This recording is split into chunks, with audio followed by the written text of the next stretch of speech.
नमस्कार. George Orwell यांच्या 1984 या जबरदस्त कादंबरीच्या जगात आज आपण शिरणार आहोत. ही नुसती गोष्ट नाहीये, तर एका भविष्यातल्या समाजाचं एक भयानक चित्र आहे, नाही का? अगदी. आणि यावर विचार करायला लावणारी गोष्ट आहे. आपल्याकडे काही संदर्भ साहित्य आहे ज्यातून आपण या पुस्तकाचं विश्लेषण करणार आहोत. तर यातून आपण काय समजून घेणार आहोत? आपला मुख्य हेतू आहे हे बघणं की एकाधिकारशाही सत्ता म्हणजे टोटॅलिटेरियन पॉवर ती नक्की कशी काम करते. बरोबर. व्यक्ती आणि समाजावर नियंत्रण कसं ठेवलं जातं, सत्य कसं गायब केलं जातं, आणि अशा जगात स्वातंत्र्य म्हणजे काय उरतं त्याचं. चला तर मग सुरुवात करूया. ओशिनियाच्या जगापासून. हे कसं जग आहे? स्रोतानुसार तर हे फारच म्हणजे उदासवाणं आणि भीतीदायक वाटतं. हो, नायक विन्स्टन स्मिथ तो एका जुनाट इमारतीत राहतो, विक्ट्री मॅन्शन्स. सगळीकडे तो कोबीचा वास, जुन्या कपड्यांचा वास. आणि ते बिग ब्रदरचे posters, big brother is watching you, आणि ते टेलिस्क्रीन जे सतत पाळत ठेवतात. आणि नुसती पाळत नाही, ते सतत प्रचार पण करत असतात. म्हणजे तुमचं खाजगी आयुष्य असं काही शिल्लकच नाही. आणि त्यात भर म्हणून पार्टीची ती घोषवाक्ये. युद्ध म्हणजे शांती, स्वातंत्र्य म्हणजे गुलामगिरी, अज्ञान म्हणजे शक्ती. हे तर म्हणजे डोकंच चक्रावून टाकतं. बरोबर. इथेच ती डबल थिंक ही कल्पना महत्वाची ठरते. डबल थिंक म्हणजे एकाच वेळी दोन अगदी परस्पर विरोधी गोष्टींवर विश्वास ठेवणं आणि दोन्ही खऱ्या मानणं. म्हणजे युद्ध चालू ठेवून शांती आहे असं म्हणायचं, किंवा गुलामगिरीत स्वातंत्र्य आहे. अगदी. हे लोकांच्या विचार करण्याच्या क्षमतेवरच केलेला हल्ला आहे. म्हणजे ते पार्टीच्या बोलण्यावर प्रश्नच विचारू शकणार नाहीत. बापरे, विचारच गोठवून टाकणं एक प्रकारे. आणि मग ती मंत्रालयांची नावं, सत्य मंत्रालय, प्रेम मंत्रालय. हो, सत्य मंत्रालय काय करतं? इतिहास बदलतं. प्रेम मंत्रालय छळ करतं. शांती मंत्रालय युद्ध चालवतं. आणि समृद्धी मंत्रालय जिथे सगळ्या गोष्टींची टंचाई आहे. म्हणजे नावाच्या अगदी उलट कामं. विन्स्टन स्मिथ याचं सत्य मंत्रालयात काम करतो, नाही का? त्याचं काम काय नक्की? त्याचं काम आहे भूतकाळातल्या नोंदी, बातम्या, फोटो, म्हणजे सगळं काही पार्टीच्या आजच्या सोयीनुसार बदलून टाकणं. म्हणजे जर पार्टी आज काही वेगळं बोलली तर कालचा रेकॉर्डच बदलून टाकायचा, जेणेकरून पार्टी कधी चुकलेलीच नाही असं दिसेल. बरोबर.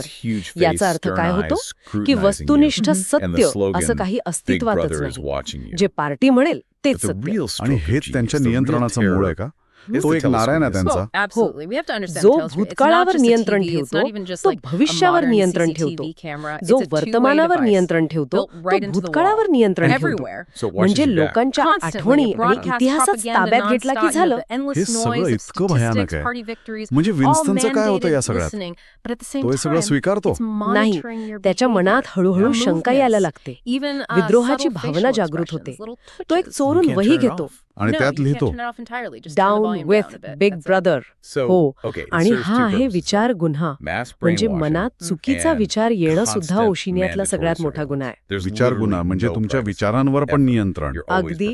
फक्त कृती नाही, तर विचार आणि भावनांवर सुद्धा त्यांना ताबा हवा असतो. म्हणूनच तर सतत पाळत ठेवणं, लोकांकडून एकमेकांची हेरगिरी करणं, कुटुंबातही विश्वास नाही. याच काळात तो जुलिया आणि ओब्रायन यांना भेटतो. जुलिया, तिच्याबद्दल काय वाटतं त्याला? सुरुवातीला संशय असतो, पण मग आकर्षणही वाटतं. आणि ओब्रायन जो इनर पार्टीचा सदस्य आहे, त्याच्याबद्दल विन्स्टनला असं वाटतं की हा माणूस आपल्यासारखाच विचार करतोय, तो आपल्याला समजून घेईल. पण हे संबंध सुद्धा धोकादायकच असणार तिथे. नक्कीच, कारण पार्टीला कोणतीही वैयक्तिक निष्ठा, प्रेम, मैत्री हे मान्य नाही. निष्ठा फक्त आणि फक्त बिग ब्रदरवर हवी. त्यामुळे जेव्हा जुलिया त्याला ती चिठ्ठी देते, आय लव्ह यू, ते एक मोठं धाडसच असतं. हो, ते एक बंडच आहे. त्यांचं चोरून भेटणं, मिस्टर चॅरिंग्टनच्या दुकानावरच्या त्या खोलीत जाणं जिथे टेलिस्क्रीन नाही. ते क्षण म्हणजे त्यांच्यासाठी स्वातंत्र्याचे क्षण असतात. पण त्यांच्या बंडात काही फरक आहे का विन्स्टन आणि जुलियाच्या? आहे ना. विन्स्टनचा विद्रोह हा जास्त वैचारिक आहे. त्याला सत्य शोधायचंय, पार्टीची यंत्रणा समजून घ्यायची आहे. तो प्रोल्स म्हणजे सामान्य जनतेमध्ये आशा बघतो. आणि जुलिया जुलियाचा विद्रोह जास्त नैसर्गिक आहे, शारीरिक आहे. तिला नियम तोडून पार्टीला न जुमानता जगायचंय, आनंद घ्यायचाय. ती वर्तमानात जगते. दोघेही बंडखोर, पण पद्धती वेगळ्या. मग येतो ओब्रायन. विन्स्टनला वाटतं हा तर ब्रदरहूड मधला आहे, म्हणजे पार्टी विरोधी गुप्त संघटनेतला. हो, आणि ओब्रायन त्यांना भेटायला बोलवतो. गोल्डस्टीनचं ते पुस्तक देतो, द बुक, ज्यात म्हणे पार्टीची सगळी गुपितं उघड केली आहेत. विन्स्टनला वाटतं आता आपण एका मोठ्या लढ्याचा भाग झालो आहोत, पण हे खरं असतं इथेच पार्टीचा खरा डाव सुरू होतो. विन्स्टन आणि जुलियाला वाटतं की त्यांना एक मित्र मिळालाय, मार्गदर्शक मिळालाय. पण हा सापळा असू शकतो. शक्यता जास्त तीच आहे. पार्टी इतकी ताकदवान आहे की ती विरोधाचा देखावा पण स्वतःच उभा करू शकते. कशासाठी? तर जे खरे बंडखोर आहेत त्यांना शोधून काढण्यासाठी. आणि तसंच होतं. त्या चॅरिंग्टनच्या खोलीतच त्यांना पकडलं जातं. हो, आणि तो म्हातारा दुकानदार चॅरिंग्टन, तो स्वतः थॉट पोलिसचा एजंट निघतो. अरे देवा. आणि विन्स्टनने जपलेलं ते काचेचं पेपरवेट ते फुटतं, जणू त्यांच्या स्वप्नांचा चुराडा होतो. हो, आणि यानंतर सुरू होतो कथेचा सगळ्यात भयानक टप्पा, प्रेम मंत्रालय नावाच्या अगदी उलट जागा. प्रेम नाही तर फक्त छळ आणि काय म्हणतात त्याला, ब्रेन वॉशिंग. अगदी. तिथे विन्स्टनला त्याचा शेजारी भेटतो, पार्सन्स, ज्याला त्याच्याच मुलीने पकडून दिलेलं असतं. कारण तो झोपेत म्हणाला होता, डाऊन विथ बिग ब्रदर. आणि गंमत म्हणजे तो यासाठी पार्टीचे आभार मानतोय. काय सांगताय? स्वतःच्या मुलीने तक्रार केली तरी तो पार्टीचा आभारी? किती खोलवर गेलाय हे सगळं. पण ओब्रायनचं काय? तो तर मित्र वाटत होता. प्रेम मंत्रालयात ओब्रायनचं खरं रूप दिसतं. तो मित्र नाही, तो छळ करणारा आहे. म्हणजे तोच विन्स्टनची चौकशी करतो. हो, तो शांतपणे पण अत्यंत क्रूरपणे विन्स्टनचं पुनर्शिक्षण सुरू करतो. आणि तो स्पष्ट सांगतो की पार्टीला फक्त सत्ता हवी आहे, शुद्ध सत्ता, बाकी काही नाही. फक्त सत्ता, लोकांचं भलं वगैरे काही नाही. ओब्रायन म्हणतो, भविष्याचं चित्र काय असेल? एका मानवी चेहऱ्यावर कायम स्वरूपी तुडवणारा बूट, म्हणजे सततची दडपणशाही. भयानक आहे. आणि हे मिळवण्यासाठी तो विन्स्टनचा छळ करतो. हो, शारीरिक छळ, विजेचे झटके. त्याला पटवून द्यायचा प्रयत्न करतो की 2+2 5 होतात. का? कारण पार्टी म्हणेल तेच खरं. वस्तुनिष्ठ सत्य असं काही नाही. म्हणजे सत्य ही संकल्पनाच पुसून टाकायची. पण हे शक्य आहे का? माणूस वेदनेने कबूल करेल, पण त्याचं मन कसं बदलणार? इथेच मानसिक छळ येतो. Psychological manipulation. पार्टीला फक्त विरोधकांना मारायचं नाहीये. मग काय करायचंय? त्यांचे विचार बदलायचे आहेत. त्यांना असे अनुयायी हवेत जे मनापासून बिग ब्रदरवर प्रेम करतील. आणि ओब्रायन हे पण सांगतो की ती ब्रदरहूड, गोल्डस्टीनचं पुस्तक, हे सगळं पार्टीनेच रचलेलं होतं. म्हणजे कोणताही खरा विरोध नव्हता. विन्स्टन पूर्णपणे फसला होता. अगदी. तो हळूहळू तुटायला लागतो. गुन्हे कबूल करतो जे त्यांनी केलेच नाही, पण तरीही त्याच्या मनात कुठेतरी जुलियाबद्दलचं प्रेम शिल्लक असतं. आणि ओब्रायनला हे माहीत असतं. हो, आणि म्हणूनच तो विन्स्टनला शेवटच्या परीक्षेसाठी घेऊन जातो, रूम 101. रूम 101, प्रेम मंत्रालयातली सगळ्यात भयानक जागा.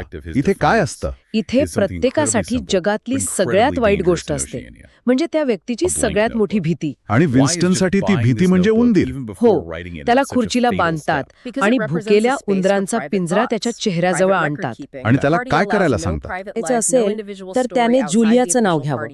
त्याने किंचाळून सांगावं की हा छळ माझ्यावर नको, जुलियावर करा.